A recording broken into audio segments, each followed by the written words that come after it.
형제와 여러분 안녕하세요. 오늘은 11월 15일 화요일 속죄 제사가 필요한 불완전한 인간이라는 제목으로 레위기 16장 11절부터 22절까지를 묵상합니다. 자, 먼저 본문에 들어가기 전에 하나님께서 우리에게 제사를 주신 목적은, 예배를 주신 목적은 하나님과의 만남을 위해서입니다.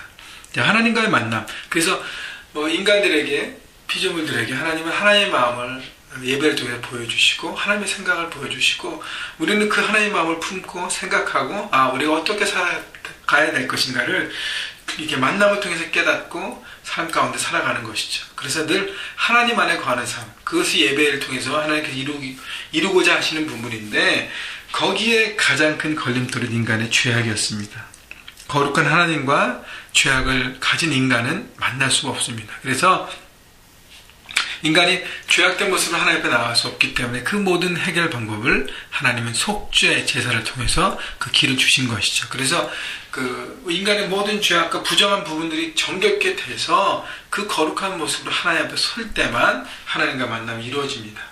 그래서 1년에 한 번씩 대속죄를 정해서 대제사장은 이스라엘 민족 전체의 죄를 가지고 하나님 앞에 나가서 하나님 앞에 고합니다. 그래서 중보자를 하나님 앞에 설 때 하나님은 그 모든 죄악들을 용서하십니다. 그래서 그런 제사에 대한 내용들을 우리 어저께 구체적인 계략적인 부분이 나왔고 오늘 구체적으로 어떻게 해야 되는지를 보는데 그 모든 것을 통해서 우리 하나님 말씀을 통해서 하나님의 뜻을 발견하시기 바랍니다. 11절 아론은 자기를 위한 속죄제의 수송아지를 드리되 자기와 집안을 위하여 속죄하고 자기를 위한 그 속죄제 수송아지를 잡고 자, 그래서 대제사장 아론이 이스라엘 전체 민족의 죄를 위하여 1년에 한 번 속죄의 성소 안에 들어가서 그 안에 있는 지성소로 들어가는데 먼저 해야 될 것이 뭐냐면 자기를 위한 속죄를 해야 되는 것입니다. 왜냐하면 아론도 인간이기 때문에, 죄를 지은 인간이기 때문에 그가 대제사장임에도 불구하고 인간이기 때문에 먼저 자신을 위한 속죄를 하고 그 모든 것을 거친 다음에 거룩한 모습으로 민족 전체의 죄를 가지고 백성 전체의 죄를 가지고 하나님 앞에 중보자로 서는 것이죠. 여러분 그걸 비교할 때 예수님은 하나님의 아들로 십자가를 통해서 우리 모든 죄악을 담당하셨습니다. 자, 그런데요 하나님의 아들로 이신 예수님께서 십자가를 담당하셨기 때문에 예수님은 더 이상 자기를 위한 속죄를 드릴 필요 없죠. 그분은 완전하신 인간이셨기 때문에 그리고 한 번의 십자가를 달리심으로 어린 양이 6월절 어린 양이 되셔 우리 죄를 용서하셨기 때문에 단번에 모든 제사를 마무리하셨습니다. 완성시키셨어요. 그래서 이스라엘 백성들은 매년마다 속죄일에 이렇게 제사를 드려야 되지만 우리는 십자가의 보를 의지하며 하나님 앞에 나갈 때 우리 죄가 용서를 받는 것입니다. 얼마나 기쁘고 감격스러운 은혜인지 모르겠어요. 그래서 여러분 오늘도 예수 그리스도의 십자가의 보혈을 생각하면서 특별히 이번에 우리 감사절을 우리가 맞이하는데 하나님의 십자가, 예수님의 그 십자가 보혈이 우리 삶의 가장 큰 감사구나를 우리가 고백하고 믿음으로 바라봤으면 좋겠습니다.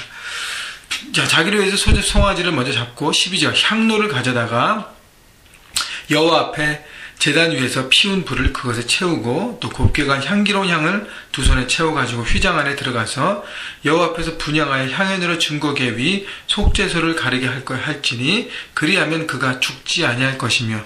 자, 속죄제를 위한 수송아지를 잡고 그 다음에 할 것이 뭐냐면 향로를 가져다가 제단 위에 불을 피워서 그것을 채워서 그 다음에 곱게 간 향기로운 향을 두 손에 가득 채워서 휘장 안에 들어가서 그것을 피웁니다. 분향합니다. 그래서 그 연기가 쫙 올라갈 수 있도록. 그 연기가 증거기에 속죄제를 가리게 되면 제사장이 죽지 않고 거룩함을 유지하면서 거기서 예배할 수 있는 것입니다. 여러분 향연은 향을 태운 연기인데 성경에 보면 향연은 기도라 그랬습니다. 우리가 하나님 앞에 드려지는 기도가 올라가는 것이죠.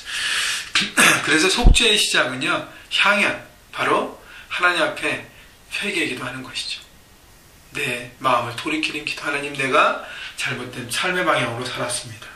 고집을 피웠습니다. 내 뜻대로 살았습니다. 그 마음을 돌이키면서 단순한 기도가 아니라 충분한 하나님 앞에 내 고백을 드리는 것이에요. 왜냐하면 12절에 보니까 향을 두 손에 채워가지고 두 손에 가득 채운 향을 하나님 앞에 태워서 드렸습니다. 현기로 드렸어요. 가득 채운 회개의 기도를 하나님 앞에 드려야 하는 것이죠. 정말 내 마음의 진정으로, 중심으로, 몇 마디의 고백이 아니라 중심의 고백, 마음을 찢으면서 하나님께 회개하는 것입니다. 그 다음 14절. 그는 또 두 수송아지의 피를 가져다가 손가락으로 속죄소 동쪽에 뿌리고 또 손가락으로 그 피를 속죄소 앞에 7번 뿌릴 것이요. 자, 피를 속죄소 동쪽과 앞에 7번 뿌리라 그랬습니다. 피는 생명입니다. 피가 뿌려져야 새롭게 되고 죄가 사라지는 것입니다. 그래서 회개의 기도와 십자가의 보혈로 뿌려질 때 그 대제사장이 거룩한 하나님의 사람으로 서게 되는 것이죠. 여러분, 이 모든 것을 보면서 하나님 우리를 제사장으로 부르셨어요. 그죠? 여러분 삶에 하나님 주신 그 가정, 하나님 주신 일터, 하나님 주신 그 캠퍼스, 학교, 이 모든 것들을 우리가 책임지고 섬겨야 될 텐데, 먼저 우리가 해야 될 것은 날마다 내 자신을 먼저 거룩히 하고 내 자신을 먼저 준비케 하는 것이 필요한 것입니다. 제사장이 자신을 위해서 먼저 속죄의 제사를 드리고 나가듯이 날마다 우리가 말씀 묵상을 통해서, 날마다 하나님 앞에 기도함을 통해서 우리의 모든 죄악들을 돌아보고 십자가발로 뿌리고 거룩한 모습으로 일터로 가정으로 향하는 것입니다. 여러분, 그래서 책임지는 모습 해야 되고요. 15절. 또 백성을 위한 속죄제 염소를 잡아 그 피를 가지고 휘장 안에 들어가서 그 수송아지 피로 향한 같이 그 피로 향하여 속죄소 위에 속죄소 앞에 뿌릴지니 곧 이스라엘 자손의 부정과 그들이 모험한 모든 죄로 말미암아 지성소를 위하여 속죄하고 또 그들의 부정한 중에 있는 회막을 위하여 그같이 할 것이요. 자, 그래서 그 다음에 제사장은 이스라엘 모든 백성을 위해서 속죄제 염소를 잡아가지고 그 피를 휘장 안에 들어가서 또 뿌립니다. 앞에 수송아지를 뿌렸던 것처럼 속죄소 위와 앞에 뿌립니다. 그래서 이스라엘 자손 백성들의 부정한 범한 죄악, 부정한 종에 와서 하나님의 거하시는 이 처소를 더럽힌 모든 것들을 돌아보면서 제사장은 고백을 하는 것이죠.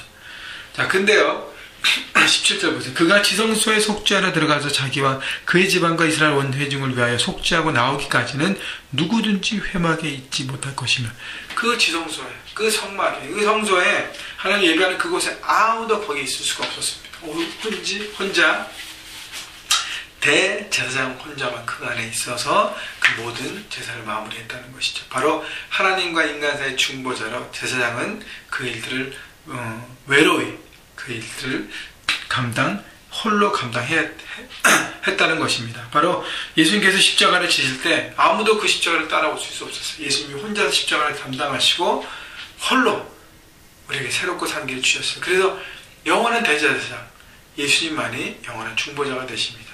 여러분, 그래서 인간 대제사장은 이렇게 하다가 혹시 실수하면 죽어 나왔어요. 되게. 그래서 다른 사람도 제사장이 돼서 그렇게 하고, 그래서 인간은 실수가 있고 죄가 있기 때문에 넘어지지만 영원한 중보자된 대신 예수님의 제사, 예수님의 십자가의 보혈, 예수님의 용서와 속죄는 영원하다는 것을 믿음으로 바라보십시오.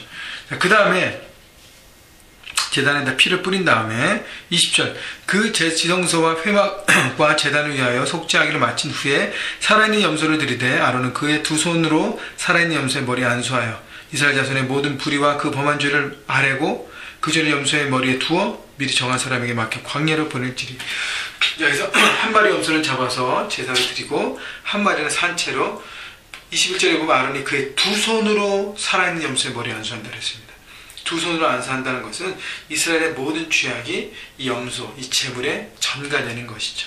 그래서 광야를 보냅니다. 22절. 염소가 그들의 모든 불의를 지고 접근하기 어려운 땅에 이르거든 그는 그 염소를 광야에 놓을지. 접근하기 어려운 땅은 단절된 땅에, 그들이 살고 있는 이스라엘 백성의 땅이 아니라 계곡 밖에 단절된 땅에 보내면 그 땅에 가면 염소를 보내는 것이죠. 왜냐하면 다시 돌아오지 못하기 때문에 그 염소는 죄를 가지고 광야로 나가는 것입니다. 그래서 대개 들짐승이나 맹수들에게 잡혀 죽게 되죠. 죄사 새롭게 되는 것, 죄가 떠나게 되는 것입니다. 여러분, 그렇기 때문에 이스라엘 백성들이 그것을 바라보면서 이제 기뻐하고 자신들의 회복을 바라보는 것입니다. 여러분, 그러나 어떻게 해요? 또 죄를 짓고 또 속죄일에 또 이 모든 과정을 해야 합니다. 반복적으로 얘기하지만 예수님은 이 모든 것을 단번에 처리하시고 우리에게 직접 지성소로 들어갈 수 있는 능력과 은혜를 주셨습니다. 바로 십자가의 보혈입니다. 오늘도 십자가의 보혈을 생각하시고 여러분 자신의 삶에 뿌리시면서 하나님 감사합니다. 고백하시면서 십자가로 새롭게 되는 한 주간 되어주시고 그렇게 날마다 하나님 앞에 감격하며 하나님의 그 구원의 사랑을 기억하고 은혜 가운데 누리시기를 주님의 이름으로 축원합니다.